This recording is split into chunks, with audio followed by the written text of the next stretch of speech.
Hey, it's Joe Farro, Geek Toolkit. Welcome back. Today I'm going to talk about a product called Raspad 3. Raspad 3 is this device right here. It's a wedge-based, tablet-like form factor that's an accessory for Raspberry Pi. In this video, I'm going to talk about what problems this solves. I'll also show you all the buttons and what it looks like inside and outside. We'll go around and do a little bit of a tour. And then we'll talk about some scenarios that you might want to use this with. Finally, at the end, I'll talk about some accessories you might want to get for it. And then the end of it, we'll do the good, bad, and ugly as far as like kind of a wrap up of the review, talking about, what's really great about this thing and what do I hope they improve on in the next version. Now, Raspberry Pi is a single board computer, fairly inexpensive. It's very versatile. It runs Linux. You can do, connect it to multiple screens, especially the Raspberry Pi 4. You can have 2 screens on it. You can have it as a gaming system. You can use it for education. You can use it as a full desktop computer. There's just all of these scenarios. You can also do these kind of geeky ones where like you plug in a software-defined radio, which is known as an SDR, and you can tune radio stations. You can use it with Volumio and do like a high-performance audio system where you can cast all sorts of audio to it. Very, very versatile. But it's typically a bit of a mess when you try to like make it portable. Let's think about that. So if I want to make it portable, I need a screen, let's say, to view it. If I want like a portable desktop system or that kind of thing, right? We've got a Raspberry Pi and let's see, we're gonna need a screen. So we're gonna take a screen and we'll put the Raspberry Pi on the back of the screen. Well, now we have what looks like a science project. Now this is actually a Raspberry Pi screen they make, a 7-inch touchscreen. But you have a science project now. So now we have to enclose it. But if we enclose it, then we need all these ports to be extended. So you start adding things to it like dongles and storage and so on. Well, we can expose the HDMI out. I'm gonna run out of hands real fast here. Let's add batteries to it because, again, we want it to be portable, so we'll add some batteries. These are 1650s. These can power it for about 3 to 5 hours. We'll want a USB hub, right? Because we're gonna wanna extend the USB as well. So we'll want a USB hub out there. And then we're gonna want audio. So we'll add an audio amplifier and some speakers onto here. Now you can start to see that like to make it Raspberry Pi portable, it's expensive, it's bulky, it's a mess. I actually had built a portable Raspberry Pi system. If you watch this video here where I was making a portable arcade, this actually showed me how hard it is to get the power system right with, a charging system and so on. And this was about $400 in parts outside of the 3D printed case. So it gets very expensive very fast, and this wasn't even that cool of a screen. So now we can understand a bit of the value of the Raspad. Raspad takes care of all this because you have a 0.1-inch touchscreen. It's an IPS touchscreen, which is a very nice touchscreen. You get a really good angle of viewing on it. It's very bright, and it's a 10-point touchscreen, which means it's a capacitive touchscreen instead of resistive, so it's a bit nicer touchscreen. On the side here, you can see they extended the ports out, which is really handy. You've got an Ethernet port, you've got 3 USB ports, and these go into one USB port on the Raspberry Pi, so there's actually a hub that's expanding these out. Full-size HDMI, so they adapted one of the other video outs on the Raspberry Pi 4 to a full-size HDMI with a headphone jack and then your power port. Now your power port's a 15-volt 2-amp port. What that means is you can actually charge this, power everything that's going on here, and run it at the same time. On the top here is a slot for the GPIOs, so you can actually run a ribbon cable out of this and expose the GPIOs of the Raspberry Pi externally if you want to do development, let's say electronics on this, which is really nice. On this side here, you've got your micro SD card slot is extended out to the case. So this is really handy. Say if you want to switch OSs, you can just plug a different SD card in and switch OSs. Super powerful, and I'll talk a little bit about that in this video because that becomes really interesting in a couple of ways. You've got your brightness, volume, and power here. Now I know I said brightness, volume, and I only showed 2 buttons. Based on which button you hit first, this is either becomes a brightness up down or a volume up down. Interesting way to do it, but it gets basically what would have taken 5 buttons down to 3. It's got an accelerometer on the touch screen, so if you turn the screen, you can actually have it rotate live, which is kind of nice. Now it's a little bit slow, it blinks in and out, but it does rotate, which is really handy when you think about going to this form factor, because that allows it to do things like stand up on this end, the wider end of it. What I'm going to do now is talk about scenarios that I found this would be really useful for, and as I go through scenarios, I'll talk about different accessories I bought for those scenarios that work out really well to enhance them. Internal to the device, I've been able to use this right here. This is an MSATA to USB 3 adapter, and it actually fits inside the device if you give it a little bit of a bend. Now the cool thing about this is this has a terabyte drive on it. By using this, I have an incredibly fast internal storage, and at a terabyte, I have a ton of space. If you combine that with Berryboot, which allows me to multi-boot that drive, I can actually install multiple Linux distros to that drive. I can do things like have a Kali Linux distro if I want to do security work. I can also have a Raspbian OS if I just want to use it as a desktop. I can also use like something like Alec. I can also use SDR radio for doing SDR work and so on. So I can have all of these different OSs on that internal drive and then boot to the specialized OS that I want to utilize. One of the downsides of Berryboot, however, is it doesn't support the dual HDMI out. So I still use a lot of micro SD cards as well. For micro SD card organization, I use this right here, which is just a wallet holder that has numbered numbers on the back. So I can actually say, you know, this SD card is this and this one's that. And then it just holds 10 SD cards very conveniently, very securely. And I can put that in my wallet and take it with me and have multiple OSs. Again, having that micro SD card slot on the side of this device makes it really easy to plug any of these in and switch OSs really quickly. Now let's talk about some other use cases. I have this right here. This is a breakout cable for a Raspberry Pi. It's a 40-pin breakout cable. And what this allows me to do is I can actually hook this off the back of the device here, and then I can have a breadboard and actually do programming. Now I can program in Scratch, or like when my daughter's a bit older, I can use Scratch to teach her how to do electronics using block programming.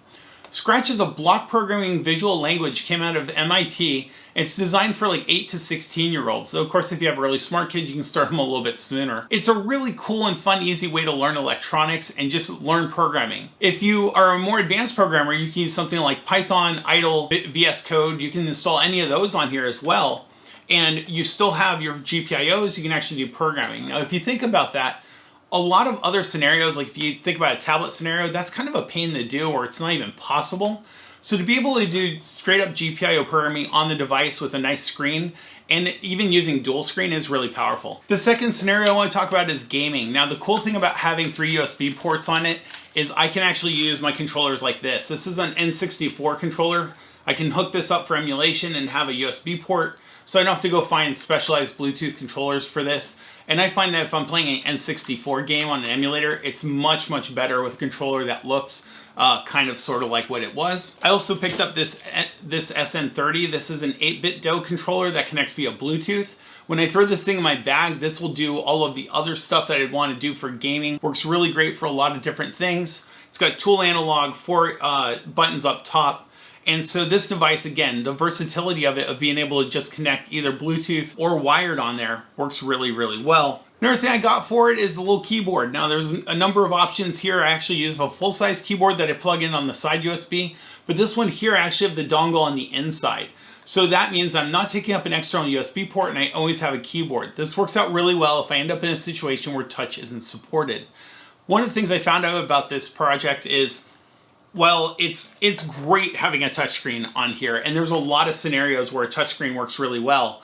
There's a couple where it doesn't. Sometimes I can't log in and such, and so having a keyboard in my bag, very, very handy, especially if I'm using this as a full-size desktop. Now, another thing I'll do is I'll put this down, I'll actually mount it like this, and then I'll have it extended out to a second monitor using the outside HDMI, and then I can also plug in a full keyboard and mouse and so on the side.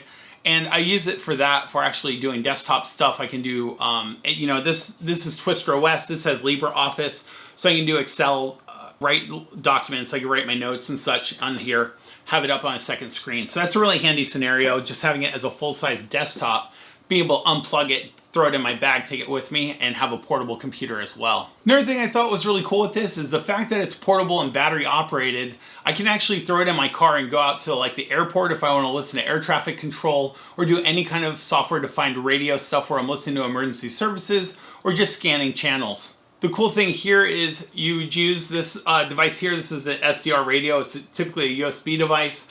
And then you've got an antenna connector on here. Now there's a bunch of adapters and different antennas, and much better antennas than this. But getting into the SDR hobby, it's kind of cool to have what's called Pi SDR, which is a distro specifically for this. It has all the drivers ready to go and the software. I can plug this in. This was less than $30. I'll link to all this stuff in the description. You basically plug that in, and now you have a portable battery-operated SDR system with your full screen and speakers, so you can actually hear what's going on. It's just really, really handy way to do it. Another scenario I want to talk about is Volumio. Volumio is a system where you can actually connect this up to your home theater system, and you would use a DAC, which is a digital audio converter. So you get a nice DAC to get really good audio quality, much better than what the Raspberry Pi normally puts out. But then the Raspberry Pi becomes your computer for receiving all your audio and decoding it. What's cool about about that is it's a system that just can take anything. I had my iPhone, and my iPhone saw it. I could actually Aircast over to it. It supports AAC and FLAC and all of these different audio formats. It has plugins for a ton of different things like Spotify and so on, so you can connect to those services. And also, when you install it, it acts as a media server, but one of the plugins is a touchscreen UI. And so it becomes this beautiful touchscreen UI to control your stereo system and actually send data to it, or actually, you know, pick playlists and so on. And then you can use other touchscreen tablets and browsers to actually control it remotely.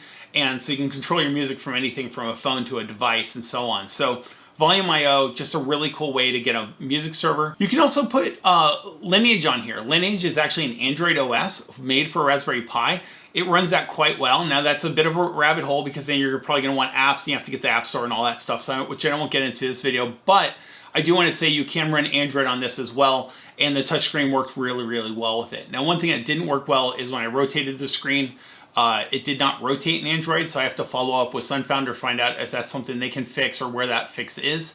Another scenario that this is really cool for, if you are doing security work, Kali Linux, of course you can put on a Raspberry Pi, but now you've got Kali Linux with the touchscreen and USB ports, so you can plug in extra Wi-Fi sniffers, you can do remote penetration testing and stuff like that. So there's some security things you can do, education things, gaming of course, and so on. It's just an incredibly versatile device when you pair it up with a Raspberry Pi and all of the different things a Raspberry Pi can do, but then having it be portable in a nice, convenient case. Let's talk about the good, the bad, and the ugly. One of the good things about this is all the ports on it. Having the ports exposed is huge. The way they did the USB ports by having it off of a USB 3 hub is really handy, because that means that I've got internal ports I can use for things like pairing up my controller, but I've also got full access to my external ports for like keyboard, mouse, and so on, without having to have another dongle and another USB hub.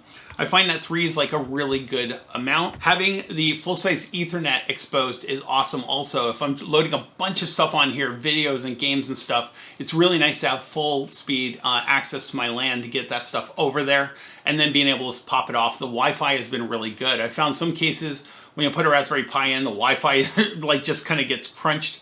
It's been really, really nice in this one. It's got a plastic back, metal front, so I think that's why they designed it for that. Having the full-size HDMI is nice. It's, again, another dongle I don't need for my Raspberry Pi 4. You know, you've got those two mini HDMIs. You have to get them extended anyway. So having a full-size HDMI is just a nice thing to have no matter what. I really, really appreciate that they brought out the micro SD card. Now, I'm talking about all the things they brought out, because in my not gotchas, I'm going to talk about what they didn't bring out. But the micro SD card, being able to swap OSs, is one of the game changers for this. It's one of the things I like the most, being able to swap it so much. I have an Argon case where I have to actually open up the case to get the SD card out, so I don't take that for granted anymore. Another thing I want to talk about for what's good is access to the GPIO pins. Now, it's not easy access, and I'll talk about that in the other part, but the fact that I can bring the GPIO pins out and use it as a teaching aid with like something like Scratch, which is very touch friendly, is going to be really great. I can go through a lot of stuff with my daughter when she's older, or other kids. I can bring it to their house and teach them a lot with just that right there. So that's really cool, having that access. Another thing I want to talk about is the accelerometer. I didn't understand how important that was, so I was actually playing with it. Having it rotate and be able to use it in vertical or landscape, and having the OS rotate immediately is really handy. It's just, it opens up some interesting scenarios for like web browsing, where you can have a full web page vertical, and you can easily rotate it if you need the width for something like code or whatever. So I thought that was really cool that they included the accelerometer and that it works in the OS. Now, one thing they did that's really cool is they used to have their own dedicated OS with all the stuff that worked. They've switched that over. That used to be called Raspad OS. They now have what's called Raspad Launcher. But if you want just the rotation part, for instance, in Twister OS, they use a different, I think they use LXCE. So the launcher doesn't work, but you can still have the rotation part. Now, what's really nice is Twister OS has its own touch-friendly launcher, so that stuff all works together really nicely. Final thing I want to talk about is, you know, I didn't do an unboxing for this, but the install was very painless and straightforward. It comes with a nice visual chart of how it all goes together. It comes with the screwdriver and all of the cables that you need to put it together. It took about 5 to 10 minutes to actually get it disassembled and put together. There's other videos that show it. It was just a nice experience out of the box going from that. So let's talk about things I do hope they improve. I love that there is a way to get to the GPIOs and run a cable through here. I strongly dislike that I have to take it apart to get that cable in and out. Now the problem is, if I leave that cable kind of dangling out, this is where it sits to stand up. So that cable ends up being a mess. And it also is just an ugly cable, and it's dangly, it's messy.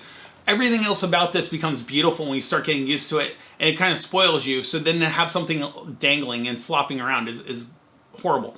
So it'd be cool to have like either the 40 pins exposed here somehow, or something in the next version where you don't have to have such a hard time getting at those pins. Right now you have to unscrew all 5 screws and take the whole thing apart to get in there, which is secure but is not great. Another thing that's kind of odd is when you plug in an HDMI for a second monitor, the touchscreen stops working. And it's not like broken. It actually shows a dialog saying the touchscreen is disabled. It's like a little icon that shows up. It's an odd choice. I don't know why they did it. I'm sure there was a very smart technical reason why they did it, but for whatever reason they did. And so that means that if you have a keyboard and mouse, you plug in a second monitor, you have to have the keyboard and mouse plugged in. And so that makes it a little bit bulkier. You know, I was going to do something where like I had a slideshow of photos and I was going to scroll through and have it show up on the second screen, stuff like that. You can't do any of that. Yeah, you have to have something else plugged in. Another thing is the SD card has to come out before you open this, or it will break the SD card. They have a thing that says it. When you open it, you know, there's a label. The thing is, I've almost forgotten twice now and almost broken my SD cards. I haven't. I've seen other reviewers that have. It's just, I just would like the next version to figure out a way to not have that problem. Another thing that I wish would be better is the battery life. It has 3 18650 batteries. I did a measurement where I set them side by side. It looks like there's 3 of them in there, but it's a 3000 milliamp hour battery life. Now, if that's the case, it means they used 1000 milliamp batteries. Simple math there. But the spec for those batteries, I believe, goes up to 3000 milliamp hours. So you can get 3 times the battery life without using any more case. And that would bring the 3 to 5 hours battery life up from 9 to 15, theoretically. Even if it was, you know, 6 to 10, it would be much better battery life for the same amount of space. So I wish that they would do something in the next version to increase the battery life or make it an option. I've actually got a mail out to the company asking if I can mod it, and I might do that anyway because I want to find out, like, can I get 9 hours of battery life on this? That would be really, really powerful. One of the things that's ugly is not really the fault of this tablet at all. The ugliness comes from the combination of the Linux OS on a Raspberry Pi combined with the dual outputs and then the software that's been written. I'll give you an example. RetroPie, getting 2 monitors to work, I was never able to do it. Now, I know there's a pirate image I can go get that has it all built in, but I tried to do it with PyMarquee and other stuff, and I just couldn't get it to happen. I just wanted RetroPie to show up on the second monitor, and I couldn't get that working. I tried to do it also with XBMC or Kodi. I used Kodi, and I tried to get to like Kodi 19, but that wasn't really released for Raspberry Pi. I'd have to compile it. So it's Kodi 18. That didn't work, so I installed Libelec, and that didn't work. The thing is, like, in the end of this, some of this stuff, you end up in these giant rat holes of message boards trying to figure out how to get them to work. And that's just a reality of a Raspberry Pi 4. That has nothing to do with this device. But it does affect this device because when you see that HDMI out and you start thinking about dual screen scenarios, they become very, very compelling. To me, that's one of the killer things about this, outside of the GPIO expansions being available, is I can help plug in HDMI and do dual monitor. It works great with things like Twister OS or Raspbian. All of that stuff works great when you're in the OS. But some of these things where you're launching applications and depending on the app developer to support the Raspberry Pi 4's both screens, things start falling over. Now, this might be a configuration thing, and if so, I'll follow up with other videos talking about how I figured out how to get it working because I want it to work, and there's so many cool scenarios there. Think about like almost like a switch, right? You plug it into your TV, you have your games on your TV, and then you take it with you, and now you have a portable gaming system. I would love that. It's got the battery life for it, like it's perfect, but it's just, I can't get it working. So I will find out how to work with it. I'll work with Sunfounder, and I'll get back to you on that one. So at the end of the day, do I think it's a good product? I do think it's a good product. I think it's a great gadget, but I think it has to be well understood what you're getting. If you're buying this to make a Raspberry Pi tablet, which is what a lot of reviewers were talking about, they saw the word tablet and they jumped all over it and they went up against Android and iOS and stuff. No, I wouldn't do that. I would not get this to make it a tablet. I don't think it's going to compare in that sense. Not for the price. For $250, you can buy a thinner, better battery life tablet, and that's just the reality. If you want a portable Raspberry Pi, a portable Linux computer, portable Linux tablet, that is a whole different ballgame because now you have full control. You can code on it, you can teach on it, you can build projects, you can do electronics on it. You can run all of these pre-made images on it. You can do video gaming on it. Like, there's an amazing amount of things you can do with it when you look at it from that perspective. Some of which you can do on other tablets, but a lot of them you can't. If that's what you want, then I think this is the way to go. I haven't seen many competing products in this price range. Sunfounder, thank you so much for saying this to me. I'll put the discount codes in the description below. If you have any questions, ask them in the comments. I'll let you know. Thank you so much for watching. I'm Joe Farro with Geek Toolkit.